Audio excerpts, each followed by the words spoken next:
अगर इंसान चाहे तो वो बंजर जमीन से भी सोना निकाल सकता है, परंतु जो भी इस बंजर जमीन से सोना निकालने की कोशिश करेगा उसे मैं रोकूंगा। अगर मेरे बताएं रास्ते पर चलोगे और खुद पर भरोसा रखोगे तो अवश्य ही तुम धनवान हो जाओगे। मैं भगवान श्री कृष्णा का भक्त हूँ और मैं जाट हूँ। देख अब कैसे निकालता हूँ मैं इस बंजर मिट्टी से सोना। आज चलिए एक सच्ची कहानी सुनते हैं जिसमें एक भूत को एक जाट ने बंदी बना लिया था और उसके बाद वो कैसे अमीर हो गया। चलिए सुनते हैं। नमस्कार दोस्तों, आज हम आपको एक ऐसी कहानी सुनाने जा रहे हैं जिसे शायद आपने पहले कभी न सुना हो। ये कहानी सच्ची घटना पर आधारित बताई जाती है, इसलिए इस वीडियो को अंत तक जरूर देखिए। हरियाणा में एक खुशहाल गांव था जिसका नाम सुल्तानपुर था। गांव के बीचों बीच एक पुरानी मगर रुतबेदार हवेली खड़ी थी। उसी हवेली में चौधरी हरिराम अपने 3 बेटों के साथ रहते थे। गांव वाले उन्हें प्यार से चौधरी हरिया भी कह देते थे। चौधरी हरिया का नाम आसपास के 10 गांवों में बड़ी इज्जत से लिया जाता था। उनकी मूछें सफ़ेद हो चुकी थीं, लेकिन आवाज़ आज भी कड़क थी। चौधरी हरिया के 3 बेटे थे, लेकिन तीनों के स्वभाव में ज़मीन आसमान का फ़र्क था। सबसे बड़ा बेटा शमशेर था। जैसा नाम वैसा ही काम। उसका पूरा दिन अखाड़े में दंड बैठक लगाने और मूछों पर ताव देने में गुजरता था। खेती बाड़ी के काम से उसे गोबर जैसी बदबू आती थी। उसका सपना था कि जेब में पैसा हो और हाथ में कोई रुतबेदार पदवी। मंझला बेटा करमचंद था। वो पूरा बनिया बुद्धि का था। खेत में हल चलाने की बजाय वो अनाज के भाव तौलने, हिसाब जोड़ने और ब्याज गिनने में ज़्यादा दिमाग लगाता था। उसे लगता था कि खेती में सिर्फ मेहनत है, असली कमाई तो शहर की दुकानदारी में होती है। तीसरा बेटा सबसे छोटा था, जिसका नाम रामफल था। वो सीधा साधा, भोला और कम बोलने वाला था। गांव वाले उसे प्यार से कभी कभी मजाक में नूरखिया भोला जाट भी कह देते थे। रामफल को ना प्रधानी का शौक था, ना व्यापार का और ना ही पैसों का लालच। उसके लिए तो उसके खेत की मिट्टी ही उसका असली सोना थी। वो रोज सूरज निकलने से पहले खेत पहुंच जाता और बैलों से बातें करता हुआ पूरा दिन वहीं बिता देता। वक्त किसी का इंतजार नहीं करता। समय का पहिया घूमता रहा और चौधरी हरिराम धीरे धीरे बूढ़े होने लगे। एक शाम जब चौधरी अपनी बैठक में बैठे हुक्का गुड़गुड़ा रहे थे, तभी शमशेर और करमचंद वहां आए और उन्होंने अपना फैसला सुना दिया। शमशेर बोला, बापू, अब हमसे ये साझेदारी नहीं निपटी। मैं शहर जाना चाहता हूँ। वहां जाकर नाम और रुतबा कमाना है। मुझे मेरे हिस्से की नगद रकम चाहिए। शमशेर की बात खत्म भी नहीं हुई थी कि करमचंद ने तुरंत सुर में सुर मिला दिया। उसके चेहरे पर चालाक मुस्कान थी और आंखों में हिसाब किताब। वो बोला, हाँ बापू, खेती में अब धरा ही क्या है। सूखा पड़े तो मरो और बारिश हो जाए तो भी मरो। मैं तो शहर जाकर कपड़े की दुकान खोलूंगा। मुझे घर के जेवर और जो जमा पूंजी है उसमें से मेरा हिस्सा दे दो। करमचंद की बात सुनकर चौधरी हरिया का दिल जैसे बैठ सा गया। उन्होंने हुक्के की नली धीरे से छोड़ दी। उनकी आंखों में पीड़ा साफ झलक रही थी। कुछ पल चुप रहने के बाद उन्होंने नजर घुमाकर कोने में बैठे रामफल की ओर देखा। रामफल चुपचाप बैठा अपने भारी लठ पर तेल लगा रहा था। न कोई शिकायत, न कोई सवाल। चौधरी हरिया ने भारी मन से पूछा, क्यों रे रामफल, तेरी क्या राय है? तेरे भाई तो घर तोड़ने को तैयार बैठे हैं। चौधरी हरिया की आवाज में सख्ती थी, लेकिन आंखों में अपने सबसे छोटे बेटे के लिए उम्मीद भी। रामफल ने कुछ नहीं कहा। उसने बस सिर झुका लिया। थोड़ी देर चुप रहने के बाद वो धीमी मगर साफ आवाज में बोला, बापू, बड़े भाई जो कह रहे हैं ठीक ही होगा। अगर इनका मन यहां नहीं लगता तो इन्हें जबरदस्ती रोककर क्या करेंगे? आप इन्हें इनका हिस्सा दे दो। रामफल की आवाज में ना कोई शिकायत थी, ना कोई लालच, बस एक सीधी और सच्ची बात। रामफल की बात सुनकर चौधरी हरिराम की आंखें भर आईं, लेकिन हालात अब हाथ से निकल चुके थे। उन्होंने गांव के कुछ समझदार लोगों को बुलाया और सबको बैठाया। उधर शमशेर और करमचंद पहले से ही सब कुछ तय करके बैठे थे। शमशेर ने आगे बढ़कर कहा, बापू के पास संदूक में जो नगद रुपए हैं वो मेरे हिस्से में आएंगे। शमशेर ने बिना झिझक ये बात कह दी। उसकी बात खत्म होते ही करमचंद आगे बढ़ा और बोला, माँ के सारे जेवर और जो अनाज गोदामों में भरा है उसे बेचकर जो पैसा आएगा वो सब मेरा होगा। इतना सुनते ही आसपास बैठे पड़ोसियों के चेहरों पर हैरानी छा गई। एक बुजुर्ग ने हिम्मत करके पूछा, और रामफल के हिस्से में क्या आएगा? ये सुनकर शमशेर में चालाकी भरी हंसी हंसी और बोला, रामफल तो किसान है, इसे खेत में काम करने के अलावा आता ही क्या है। इसे तो जमीन से ही प्यार है, इसलिए हम इसे गांव के बाहर वाली काली बंजर जमीन दे देंगे, और साथ में मस्तराम नाम का बैल भी। शमशेर की बात सुनते ही बैठक में सन्नाटा छा गया। पड़ोसी आपस में कानाफूसी करने लगे। वो काली बंजर जमीन पथरीली थी, जहां सालों से बबूल के अलावा कुछ नहीं उगा था। ये सरासर अन्याय था, लेकिन रामफल ने न कोई विरोध किया, न कोई सवाल उठाया।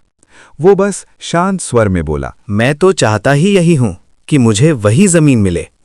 रामफल की ये बात सुनकर आगे किसी पड़ोसी की बोलने की हिम्मत नहीं हुई। उसने मन ही मन सोचा, भाइयों को खुश रहने दो, मेरे हाथ पैर सलामत हैं, मैं पत्थर का सीना चीर कर भी अनाज उगा लूंगा। रामफल ने बिना किसी हिचक के कागज पर अंगूठा लगा दिया और बंटवारा हो गया। शमशेर पैसे लेकर शहर की ओर निकल गया। करमचंद जेवर और पूंजी लेकर कस्बे की तरफ चल पड़ा। रामफल अपने बूढ़े माँ बाप और उस काली बंजर जमीन के साथ गांव में ही रह गया। उसे इस बात का जरा भी अफसोस नहीं था कि उसे बंजर जमीन मिली है और उसके दोनों भाई इतना पैसा लेकर चले गए। लेकिन कहानी यहीं खत्म नहीं होती। उसी गांव की सीमा पर एक पुराना सूखा पीपल का पेड़ था और उस पेड़ पर एक भूत अपने 3 चेलों के साथ रहता था। उन भूतों का मानना था कि अगर वे इन तीनों भाइयों को बर्बाद कर देंगे तो उनकी दुर्गति से उनकी ताकत और बढ़ जाएगी। अब तक वे 1000 से ज्यादा परिवारों को बर्बाद कर चुके थे। वे हमेशा इसी ताक में रहते थे कि कब किसी घर में कलेश हो और वे उसमें जहर घोल दें। वे कई सालों से चौधरी हरिया के परिवार पर नजर रखे हुए थे। जब तक तीनों भाई साथ थे, चौधरी का रुतबा था और भूतों की हिम्मत नहीं होती थी कि उनके काम में टांग अड़ाएं। लेकिन आज परिवार टूट चुका था। मुखिया भूत ने अपनी लाल लाल आंखों से ये सब देखा और अपने तीनों चेलों की तरफ देखकर बोला, देख रहे हो, एकता का बंधन टूट चुका है। अब शिकार आसान है। जाओ, तीनों भाइयों के पीछे लग जाओ। शमशेर और करमचंद को लालच में फंसाकर पूरी तरह बर्बाद कर दो। मुखिया भूत की लाल आंखों में खतरनाक चमक थी। उसी समय तीसरे नटखट भूत खटपट ने आगे बढ़कर पूछा, सरदार, उस रामफल का क्या करना है? वो तो पहले ही बंजर जमीन लेकर बैठा है। खटपट की बात सुनकर मुखिया भूत ठहाका मारकर हंसा। उसकी हंसी में घमंड भी था और चालाकी भी। फिर वो बोला, अरे उसे तुम हल्के में मत लेना खटपट, वो बड़ा खतरनाक है क्योंकि वो बहुत मेहनती है। अगर उसने उस बंजर जमीन में फसल उगा ली तो हमारी नाक कट जाएगी। जा, उसकी खेती में ऐसी बाधा डाल कि वो रोता हुआ गांव छोड़कर भाग जाए। मुखिया भूत की बात सुनकर खटपट के चेहरे पर शैतानी मुस्कान आ गई। अगले ही दिन सूरज ठीक से निकला भी नहीं था कि रामफल अपनी काली बंजर जमीन पर पहुंच गया। उसके साथ था उसका बूढ़ा बैल मस्तराम और कंधे पर पुराना घिसा पिटा हल। जमीन इतनी सख्त थी मानो लोहे की चादर बिछी हो। चारों तरफ बबूल की कंटीली झाड़ियां और बड़े बड़े पत्थर मुंह चढ़ा रहे थे। गांव के लोग दूर खड़े होकर ये सब देख रहे थे और हंस रहे थे। देखो भाई, रामफल पत्थरों से अनाज उगाने चला है। लेकिन रामफल के कानों पर जू तक नहीं रेंगी। उसने आसमान की तरफ हाथ जोड़कर देखा, फिर धरती को माथा टेका। उसके बाद उसने अपने बैल मस्तराम की तरफ देखा और धीमी मगर भरोसे से भरी आवाज में बोला, ले भाई मस्तराम, प्रभु का नाम ले और जोर लगा। उधर पीपल के पेड़ पर बैठा खटपट भूत ये सब देख रहा था। वो मन ही मन हंसा और बड़बड़ाया, अरे ओ मूर्ख किसान, तू क्या समझता है इस जमीन पर खेती करना आसान है? अभी देख मैं तेरा क्या हाल करता हूं। जैसे ही रामफल ने कुदाल उठाई, खटपट भूत ने अपनी माया चला दी। उसने हवा में एक मंत्र फूका। अचानक रामफल के पीठ में तेज मरून उठी। ऐसा दर्द मानो किसी ने पेट में चाकू घोंप दिया हो। आम आदमी होता तो या तो जमीन पर लेट जाता या फिर काम छोड़कर घर भाग जाता। लेकिन रामफल कोई आम आदमी नहीं था, वो देसी जाट था। उसने दर्द महसूस किया, चेहरे पर हल्की सी शिकन आई, लेकिन हाथ नहीं रुका। उसने कमर में बंधे अपने गमछे को और कसकर बांधा और मन ही मन बोला, लगता है पेट में कुछ गलत खा लिया है, पर काम के आगे दर्द कैसा। उसने मटके से 2 घूंट पानी पिया और दुगनी ताकत से कुदाल चलाने लगा। ये देखकर खटपट भूत दांतों तले उंगली दबाकर रह गया। अरे ये कैसा आदमी है, दर्द से तड़पने की जगह और जोर लगा रहा है। जब रामफल ने देखा कि कुदाल से काम धीरे धीरे हो रहा था तो उसने हल जोड़ने का फैसला किया। उसने मस्तराम के कंधों पर जुआ रखा और हल्की मूठ थाम ली। ये देखते ही खटपट भूत को गुस्सा आ गया। वो तुरंत अदृश्य हुआ और जमीन के नीचे घुस गया। उसने नीचे से हल्की फार पकड़ ली और मिट्टी को पत्थर से भी ज्यादा सख्त कर दिया। रामफल ने बैल को हाँका, चल मेरे शेर। बैल ने पूरी ताकत लगाई, लेकिन हल 1 इंच भी आगे नहीं बढ़ा। मस्तराम की सांस फूल गई, उसकी आंखों में लाचारी झलकने लगी। रामफल को ताव आ गया। वो समझ गया कि जमीन में कुछ ना कुछ गड़बड़ जरूर है। उसने बैल को थपथपाया और बोला, तू एक तरफ हट जा बेटा, लगता है इस धरती को मेरी ताकत देखनी है।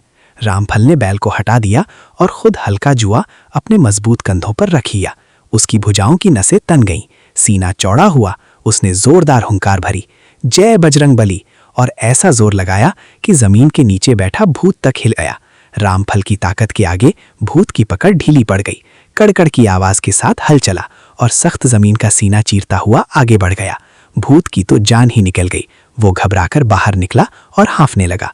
दोपहर हो चुकी थी, सूरज आग बरसा रहा था। रामफल पसीने से पूरी तरह नहा चुका था, लेकिन उसने रुकने का नाम नहीं लिया। खटपट भूत अब बिल्कुल झुंझला गया था। उसने सोचा, इस बार इसे ऐसा सबक सिखाऊंगा कि फिर कभी इधर मुंह नहीं करेगा। रामफल खेत के कोने की सफाई कर रहा था कि अचानक उसके पैर में कुछ कांटा सा चुभा। उसने नीचे देखा, वहां तो जमीन साफ थी। अचानक एक घनी कंटीली झाड़ी कहां से उगाई। उस झाड़ी ने रामफल की टांग को अजगर की तरह जकड़ लिया। रामफल गिरा, लेकिन तुरंत संभल गया। उसने गौर से देखा, झाड़ी सामान्य नहीं थी, वो हिल रही थी और उसमें से अजीब सी गुर्राने की आवाज आ रही थी। अब रामफल की आंखों में भोलापन नहीं, अंगारे थे। वो समझ चुका था कि ये कोई कुदरती काम नहीं है। उसने दहाड़ते हुए कहा, अच्छा, तो अब पता चला कि मेरी जमीन में रोड़ा अटकाने वाला कोई पत्थर नहीं बल्कि कोई शैतान है। आज मैं तुझे बताता हूं। इतना कहते ही रामफल ने ना कुल्हाड़ी उठाई और ना ही धराती। उसने अपने दोनों हाथों से उस कंटीली झाड़ी को तने समेत पकड़ लिया। उसकी जांघों की मांसपेशियां तन गईं, दांत भींचे और पूरी ताकत लगाकर उसने झाड़ी को ऊपर की ओर खींच लिया। एक जोरदार झटके के साथ झाड़ी जड़ समेत उखड़ गई और उसी पल झाड़ी का मायावी रूप टूट गया। रामफल की आंखें चौड़ी हो गईं। उसके हाथों में अब कोई झाड़ी नहीं बल्कि एक काले रंग का लाल आंखों वाला डरावना भूत लटक रहा था। भूत की गर्दन रामफल की लोहे जैसी मुट्ठी में कैद थी। भूत ने खुद को छुड़ाने और रामफल को डराने के लिए अपनी आंखें और बड़ी कीं और एक भयानक आवाज निकालते हुए बोला, मुझे छोड़ दे आदमी, वरना मैं तुझे खा जाऊंगा। भूत ने भयानक आवाज निकाली और अपनी लाल आंखें और फैला दी, लेकिन रामफल डरने की बजाय जोर से हंस पड़ा। उसकी हंसी में डर नहीं, गुस्सा था। उसने पास में रखा तेल पिलाया हुआ भारी सा लठ उठाया और भूत की तरफ देखते हुए बोला, तू मुझे खाएगा? तुझे शर्म नहीं आती? सुबह से एक गरीब किसान को परेशान कर रहा है। पहले पेट में दर्द किया, फिर हल रोका और अब टांग पकड़ता है। आज अगर मैंने तेरा मोर नहीं बनाया तो मेरा नाम रामफल जाट नहीं। इतना कहते ही रामफल ने आव देखा ना ताव। उसका भारी लठ सीधे भूत की पीठ पर पड़ा। भूत चीख उठा, अरे बाप रे, मर गया, मर गया। लेकिन रामफल रुकने वाला कहां था। उसने दूसरा लठ जड़ दिया और बोला, ले प्रसाद। जो भूत खुद को बहुत शक्तिशाली समझता था, वो रामफल के लठ और उसके गुस्से के आगे भीगी बिल्ली बन गया। उसे समझ आ गया था कि उसने गलत आदमी से पंगा ले लिया है। अब वो डर से कांपने लगा और गिड़गिड़ाते हुए बोला, हे चौधरी, मुझे मत मार। मुझसे बहुत बड़ी गलती हो गई, मुझे माफ कर दो, मेरे माई बाप। भूत की आवाज अब डर से कांप रही थी। उसका सारा घमंड लटकी मार में कहीं खो गया था। रामफल ने लट को हवा में ही रोक लिया। फिर उसने भूत की गर्दन पकड़कर उसे अपनी आंखों के ठीक सामने ले आया। उसकी मूछें गुस्से से फड़क रही थीं, आंखों में सख्ती थी और आवाज में पूरा दबदबा। रामफल बोला, माफ कर दूं?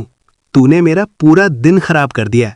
अब बता, सीधी तरह मानेगा या तेरी और सेवा पानी करूं?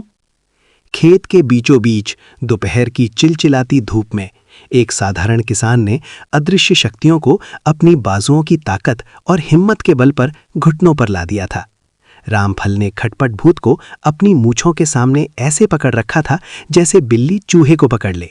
भूत थर-थर कांप रहा था। उसके काले शरीर पर रामफल के लट के निशान साफ दिखाई दे रहे थे। डर और दर्द से बेहाल भूत ने हाथ जोड़ दिए और गिड़गिड़ाते हुए बोला, चौधरी साहब, मेरी जान बख्श दो। मैं तो बस अपने सरदार के कहने पर आया था। मुझे छोड़ दो। मैं 7 जन्मों तक इस खेत की तरफ मुंह भी नहीं करूंगा। भूत की आवाज में अब कोई चालाकी नहीं थी, सिर्फ डर था। रामफल ने अपनी आंखें तरेरी, मूंछों पर हाथ फेरा और सख्त आवाज में बोला, ना भाई, इतनी आसानी से मैं तुझे जाने नहीं दूंगा। तूने मेरा पूरा दिन खराब किया है। मेरी मेहनत का जो नुकसान हुआ है उसकी भरपाई कौन करेगा? तेरा सरदार?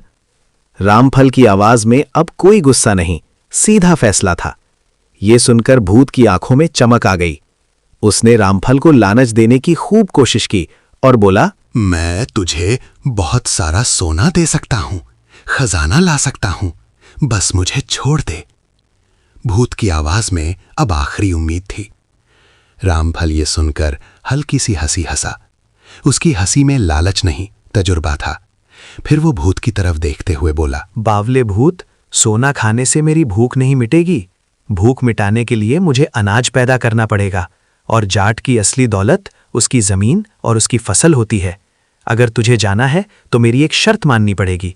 ये सुनते ही भूत ने फुर्ती से कहा, मंजूर है, मुझे आपकी हर शर्त मंजूर है। जो कहोगे वो सब करूंगा। रामफल ने भूत को जमीन पर पटका और अपने खेत की ओर इशारा करते हुए बोला, देख, ये पूरी जमीन पत्थरों से भरी पड़ी है। मुझे ये बिल्कुल मक्खन जैसी चाहिए।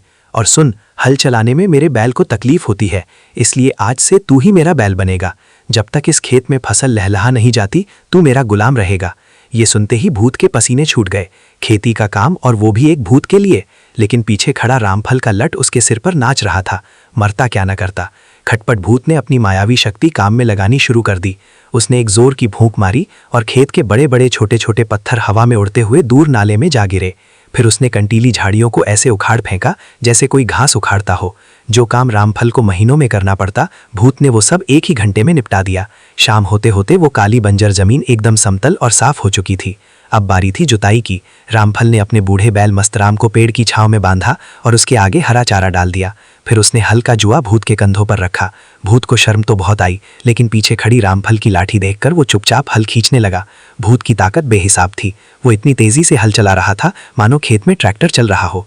रामफल पीछे पीछे मजे से चलता, बीच बीच में हुक्का भी गुड़गुड़ा लेता और आवाज लगाता, थोड़ा और तेज चल भाई खटपट, उधर वाला कोना अभी रह गया है।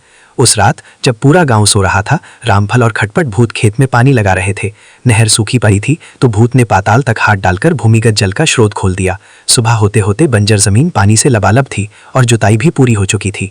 अगली सुबह जब गांव के लोग उधर से गुजरे तो उनकी आंखें फटी की फटी रह गईं। कल तक जो जमीन पत्थरों और कांटों का जंगल थी, आज वही जमीन उपजाऊ मिट्टी की तरह चमक रही थी। गांव के एक ताऊ ने अपना चश्मा ठीक करते हुए रामफल से पूछा, अरे ओ रामफल, यो तूने क्या जादू कर दिया? रातों रात खेत की काया पलट दी। रामफल खेत के एक कोने में चुपचाप बैठा था। माथे से पसीना पोंछते हुए वो हल्की मुस्कान के साथ खटपट भूत की तरफ देखता है। फिर ताऊ की ओर मुड़कर सीधे साधे अंदाज में बोला, कुछ नहीं ताऊ जी, बस थोड़ी मेहनत की है और एक नया मजदूर मिल गया है। काम का है, बस कभी कभी लठ दिखाना पड़ता है। रामफल की ये बात सुनकर ताऊ हंस पड़े और आगे बढ़ गए। भूत की मेहनत और रामफल की देखरेख का असर जल्दी ही दिखने लगा। फसल ऐसी हुई कि पूरे जिले में उसकी चर्चा होने लगी। गेहूं की बालियां इतनी भरी हुई थीं कि वजन से झुक गई थीं। जब फसल कटने का समय आया तो रामफल ने भूत से कहा, ले भाई, अब कटाई भी कर दे। भूत हवा बन गया और रातों रात सारी फसल काट दी। अनाज को साफ सुथरी बोरियों में भर दिया। रामफल ने अनाज मंडी में अपना अनाज बेचा और खूब पैसा कमाया। सबसे पहले उसने अपना टूटा हुआ घर ठीक करवाया। फिर गांव में मीठे पानी की एक प्याऊ लगवाई। अपने लिए नई धोती कुर्ता लिया और अपने वफादार बैल मस्तराम के लिए एक बढ़िया सी घंटी खरीदी। इतने दिनों से खेती करते करते खटपट भूत इतना थक चुका था कि वो भूतगिरी ही भूल गया था। जब सारा काम निपट गया तो एक दिन खटपट भूत हाथ जोड़कर रामफल के पास आया और बोला, चौधरी साहब, अब तो फसल भी कट गई और पैसा भी आ गया। अब तो मुझे रिहा कर दो, मेरी कमर टूट गई है। रामफल ने अपनी मूंछों पर हाथ फेरा, थोड़ी देर सोचा और गंभीर आवाज में बोला, काम तो तूने बढ़िया किया है, पर अभी नहीं। अभी तो मेरे भाइयों का हिसाब बाकी है। जब तक वो सुधर नहीं जाते तुझे यहीं रहना पड़ेगा। वैसे भी अब तुझे खेती की आदत पड़ चुकी है। भूत बनकर क्या करेगा? यहीं रह, दूध दही खा और काम कर। ये सुनकर खटपट भूत ने अपना माथा पीट लिया। उसे समझ आ गया था कि वो ऐसे जाट के पल्ले पड़ गया है जो खून पसीना बहाने में पूरा विश्वास रखता है, चाहे वो खून पसीना भूत का ही क्यों ना हो। समय अपनी रफ्तार से घूमता रहा। एक तरफ रामफल की वही काली बंजर जमीन अब सोना उगलने वाली धरती बन चुकी थी। उसकी हवेली अब पक्की हो गई थी। द्वार पर 2 दुधारू भैंसें बंधी रहती थीं। अनाज के गोदाम ऊपर तक भर चुके थे। अब लोग उसे रामफल नहीं, चौधरी रामफल कहकर बुलाने लगे थे। लेकिन दूसरी ओर उसके दोनों भाइयों का हाल बिल्कुल उल्टा था। शमशेर, जो पहलवानी के घमंड में शहर गया था, वहां पुरानी संगत में पड़ गया। शहर की चकाचौंध और जुए की लत, जो असल में दूसरे भूत की माया थी, उसे पूरी तरह जकड़ चुकी थी। सारा पैसा खत्म हो गया। जिस शरीर पर उसे नाज था वो अब कमजोर पड़ चुका था। उसके पास ढंग का कपड़े तक न बचे थे। मझला भाई करमचंद, जो बड़ा व्यापारी बनने गया था, उसे भी भारी घाटा हुआ। उसकी दुकान में आग लग गई। कर्जदारों ने उसका सब कुछ छीन लिया। वो भी पाई पाई का मोहताज हो गया। आखिरकार जब दोनों भाइयों के पास कोई रास्ता नहीं बचा तो शर्म और भूख से बेहाल होकर वे वापस उसी गांव सुल्तानपुर की ओर चल पड़े जिसे वे कभी छोड़कर गए थे। शाम का समय था। रामफल अपनी बैठक में चारपाई पर बैठा ताज़ा दूध पी रहा था। उसका वफादार नौकर, जो असल में खटपट भूत ही था, उसके पैर दबा रहा था और हुक्का भरकर लाकर रख रहा था। तभी दरवाजे पर 2 भिखारियों जैसे दिखने वाले आदमी आकर खड़े हो गए। रामफल ने गौर से देखा। धूल से सने चेहरे, झुकी हुई कमर। रामफल चौंक गया। अरे भाई शमशेर, अरे भाई करमचंद। इतना कहते ही रामफल तुरंत खाट से उठा और नंगे पांव दरवाजे की तरफ दौड़ पड़ा। उसने दोनों भाइयों को अपने गले से लगा लिया। शमशेर और करमचंद की आंखों से आंसू बहने लगे। उन्होंने सोचा था कि रामफल उन्हें धक्के मारकर घर से निकाल देगा या फिर कड़वे ताने मारेगा, लेकिन रामफल की आंखों में सिर्फ अपने भाइयों के लिए प्यार और अपनापन था। रामफल ने आवाज लगाई, अरे ओ खटपट, जल्दी से गुड़ और दूध लेकर आ, मेरे भाई आए हैं। भाइयों ने पेट भरकर खाना खाया तो जान में जान आई। कुछ देर बाद करमचंद ने चारों तरफ नजर घुमाई और धीमी आवाज में पूछा, रामफल भाई, हमें माफ कर दे। हमने तुझे बंजर जमीन देकर धोखा दिया था, लेकिन भगवान ने तेरा साथ दिया है। पर भाई, सच सच बता, उस पथरीली जमीन से इतना धन कैसे आया? क्या तुझे कोई गड़ा हुआ खजाना मिल गया था? करमचंद की बात सुनकर रामफल ने अपनी मूंछों पर ताव दिया और हल्की सी हंसी हंसा। फिर उसने कोने में खड़े खटपट को अपने पास बुलाया और मुस्कुराते हुए बोला, खजाना तो नहीं मिला भाई, पर खजाने का बाप जरूर मिल गया। फिर रामफल ने अपने दोनों भाइयों को सारी कहानी बता दी। कैसे भूत ने उसे परेशान किया, कैसे उसने हार नहीं मानी और कैसे अपने लठ के जोर पर उसने मुसीबत यानी भूत को ही अपना गुलाम बना लिया। रामफल ने शांत लेकिन पक्की आवाज में कहा, भाई, मैंने बस एक ही बात सीखी है। अगर किसान मेहनत से ना डरे और मुसीबत की आंखों में आंखें डालकर खड़ा हो जाए तो भूत प्रेत क्या, भगवान को भी छप्पर फाड़ कर देना पड़ता है। ये सब सुनकर शमशेर और करमचंद दोनों का सिर शर्म से झुक गया।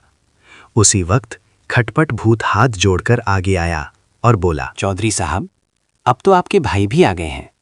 आपके घर में अब काम करने वाले बहुत हाथ हो गए हैं। मैंने आपकी दिल से बहुत सेवा की है। अब मुझे मुक्ति दे दो। खटपट भूत की आवाज में अब डर नहीं था, बस थकान और उम्मीद थी। रामफल कुछ पल चुप रहा। उसने भूत की आंखों में सीधे देखा, फिर गंभीर होकर धीमी लेकिन साफ आवाज में बोला, जा यार, तूने भी मेरा बहुत काम किया है। आज से तू आजाद, जा जी ले अपनी जिंदगी। धन्य हो चौधरी, मैंने बहुत से इंसान देखे हैं, लेकिन तेरे जैसा जिद्दी और मेहनती आज तक नहीं देखा। आज के बाद मैं सुल्तानपुर गांव की तरफ देखूंगा भी नहीं। इतना कहकर खटपट भूत हवा का बवंडर बना और देखते ही देखते हमेशा के लिए गायब हो गया। भूत के जाते ही आंगन में एक अजीब सी शांति छा गई। रामफल ने अपने दोनों भाइयों की तरफ देखा। उसकी आंखों में ना कोई घमंड था, ना कोई शिकायत। तभी शमशेर धीमी और टूटी हुई आवाज में बोला, रामफल, अब हम कहाँ जाएंगे? हमारा तो सब कुछ लुट चुका है। शमशेर की आवाज में घमंड नहीं, बस बेबसी थी। रामफल ने कुछ नहीं कहा। वो चुपचाप उठा, अपना भारी सा लट उठाया और शमशेर के हाथों में थमा दिया। फिर शांत लेकिन पक्की आवाज में बोला, कहीं जाने की जरूरत नहीं है। ये घर, ये जमीन सब आपका है। भूत तो चला गया, लेकिन जमीन अभी भी प्यासी है। शमशेर भाई, तुम शरीर से तगड़े हो, कल से हल तुम चलाओगे। करमचंद भाई, तुम हिसाब किताब के पक्के हो, मंडी का काम तुम संभालोगे। फिर रामफल थोड़ा रुक कर बोला, मगर मेरी एक शर्त है, तुम्हें लालच छोड़ना होगा। हम जाट हैं, हमारा धर्म मिट्टी की सेवा करना है, मुफ्त की रोटियां तोड़ना नहीं। ये सुनकर तीनों भाइयों की आंखें भर आईं। उस दिन के बाद तीनों भाई फिर से एक हो गए। गांव वाले कहते हैं कि उसके बाद रामफल के खेत में जितनी फसल हुई उतनी पहले कभी नहीं हुई। अब वहां कोई भूत नहीं था, सिर्फ तीनों भाइयों का पसीना और उनकी एकता थी। इस कहानी से हमें यही सीख मिलती है कि जिंदगी में मुसीबतें भूत बनकर बार बार आएंगी, लेकिन अगर इंसान के पास हिम्मत की लाठी और मेहनत का जज्बा हो तो वो बंजर धरती से भी सोना उगा सकता है। अगर आपको ये कहानी पसंद आई हो तो वीडियो को लाइक करें, चैनल को सब्सक्राइब करें और यहाँ तक वीडियो देखने के लिए आप सभी का दिल से बहुत बहुत धन्यवाद।